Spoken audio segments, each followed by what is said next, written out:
सुन राजा की बात मुनि ने हाथ पत्रिका लियो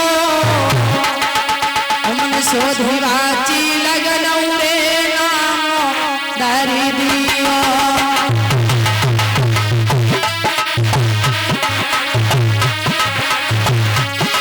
मन शोधवाची लगन रे नाम धरि दियो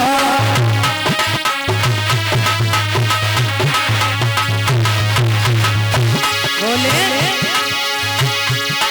है रुक मिलना दोनों मसित सब काम देवने कियो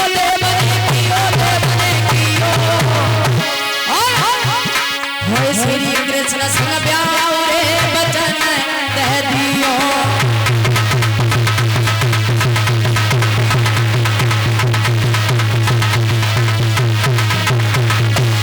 होय श्री कृष्ण संग ब्याह रे बचन दे दियो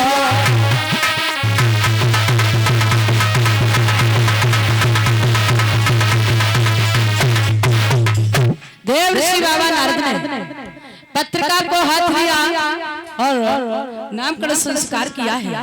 हे नाथ, जिस कन्या ने आपके महल में अवतार लिया है ये कोई साधारण कन्या नहीं है महाराज। और इसकी हाथ की रेखा बता रही है कि जब तुम्हारी बेटी विवाह योग्य होगी तो पुराण ब्रह्म जिन्होंने 16 कलाओं से अवतार धारण किए और वही कन्या एक दिन तुम्हारे आंगन में तुम्हारे दामाद बन के आएंगे।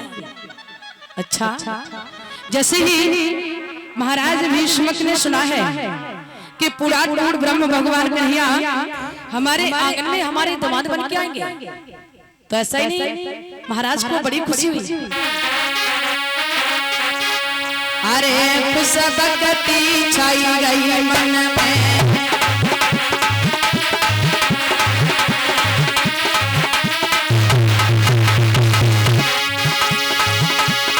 अरे खुश भक्ति छाई गई मन में राजा लिपट गयो रे चरण में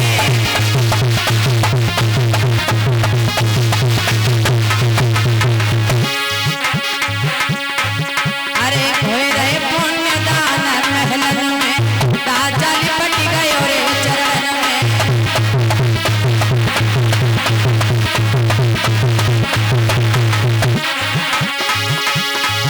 अरे खोए रहे पुण्य दान महलन में राजा लिपट गयो रे चरण में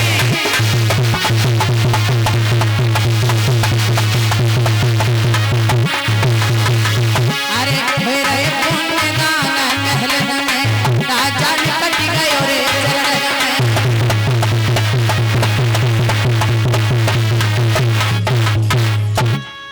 देव ऋषि बाबा नारद ने पत्रिका को हाथ लिया और उस बच्ची का नाम संस्कार किया है। महाराज, आपकी कन्या कोई साधारण कन्या नहीं है, ये तो साक्षात देवी का अवतार है। और हे राजन, जब तुम्हारी बेटी विवाह योग्य होगी इस बेटी का नाम रुक्मिणी है और जब ये शादी योग्य होगी विवाह योग्य होगी तो पुराण ब्रह्म भगवान कन्हैया जिन्होंने 16 कलाओं से अवतार धारण किए और वही कन्हैया तुम्हारे आंगन में तुम्हारे दामाद बन के आएंगे। महाराज ने सुना, महाराज भीष्म को बड़ी खुशी हुई। सोचने लगे हे प्रभु, यदि कहीं पुराण ब्रह्म भगवान कन्हैया के चरण हमारे आंगन में पड़ गए तो हमारा तो जीते जी कल्याण हो जाएगा। इधर देव ऋषि बाबा नारद ने उस बच्ची का नामकरण संस्कार किया है और जब नामकरण संस्कार करने के बाद में देव ऋषि बाबा नारद चले हैं तो ऐसा ही कहा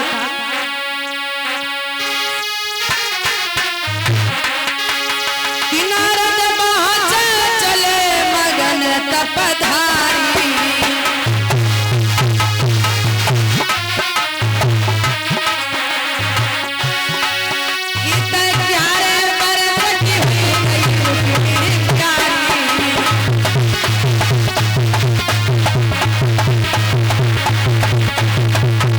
क्या हुआ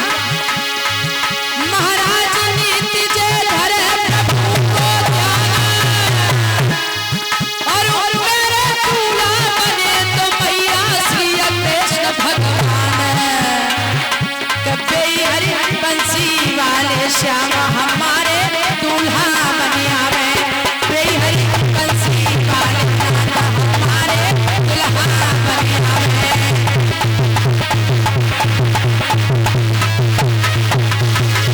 अरे दूल्हा बन आवे हमारे दूल्हा बन आवे बेई हरी बंसी वाले नाता हमारे दूल्हा बन आवे।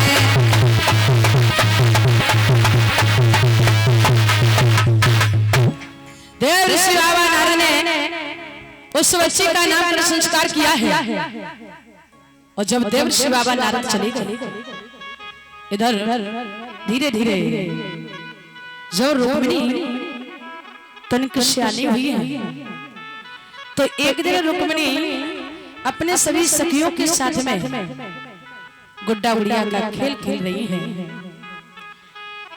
इस दृश्य को देखा है भैया ने तो महारानी हाथ जोड़ करके खड़ी हुई और कहने लगी महाराज आप जानते हैं कि हमारी बेटी विवाह योग्य है। इधर महारानी महाराज को अन्य निवाह समझाती है और जब धीरे धीरे समय गुजरता गया तो एक दिन एक महात्मा जी गली से होकर के गुजरे हैं और भगवान के नाम का उच्चारण करते जा रहे हैं और क्या गुनगुनाते जा रहे हैं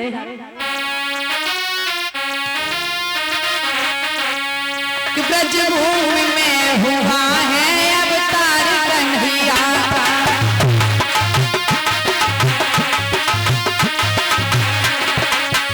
महात्मा जी गुनगुनाते जा रहे हैं ब्रजभूमि में हुआ है अवतार कन्हैया का।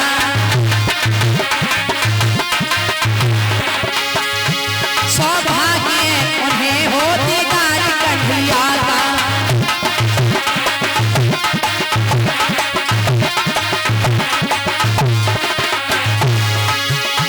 ब्रजभूमि में हुआ है अवतार कन्हैया का।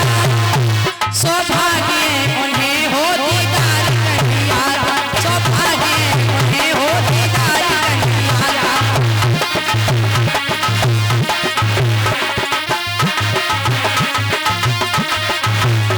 ब्रजभूमि में हुआ है अवतार कन्हैया का।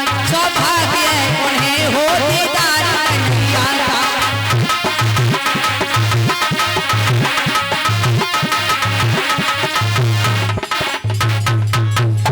इस तरीके से महात्मा जी गुनगुनाते जा रहे हैं ब्रजभूमि में हुआ है अवतार कन्हैया का। और जैसे ही कन्हैया के नाम की आवाज रुक्मिणी के कानों में पड़ी तो रुक्मिणी समझ गई है कि हमारे कन्हैया का अवतार हो चुका है। रुक्मिणी चलते फिरते सोते जागते केवल कन्हैया का नाम लेती है। भगवान कन्हैया के चरणों की दासी बन गई रुक्मिणी। तो श्री सुखदेव जी बोले हे राजन परीक्षित धीरे धीरे रुक्मिणी अपने सखियों के साथ में एक दिन रुक्मिणी अपने सखियों के साथ में खेल खेल रही थी तो क्या देखा है कि भगवान कन्हैया की परछाई रुक्मिणी को दिखाई पड़ी। उस परछाई को देख करके रुक्मिणी कन्हैया की दीवानी हो गई। उसी दिन से कन्हैया के नाम का उच्चारण करने लगी है। सोते जागते केवल कन्हैया का ही नाम पुकारती है। तो श्री सुखदेव जी बोले हे राजन परीक्षित इधर धीरे धीरे जब रुक्मिणी विवाह योग्य हुई है तो एक दिन महारानी की नजर पड़ी और महाराज को समझाया है महाराज आप जानते हैं कि आपकी बेटी विवाह योग्य है। महाराज ऐसा कीजिए कोई सुंदर सा वर देखिए और हमारी बेटी का विवाह उसी के साथ में कर दीजिए। और महारानी हाथ जोड़ करके खड़ी हुई महाराज के सामने बोली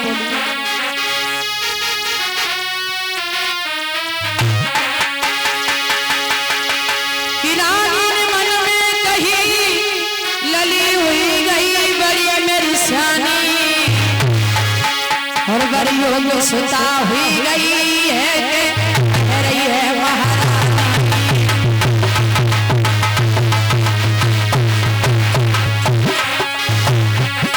वरियों में सुता हुई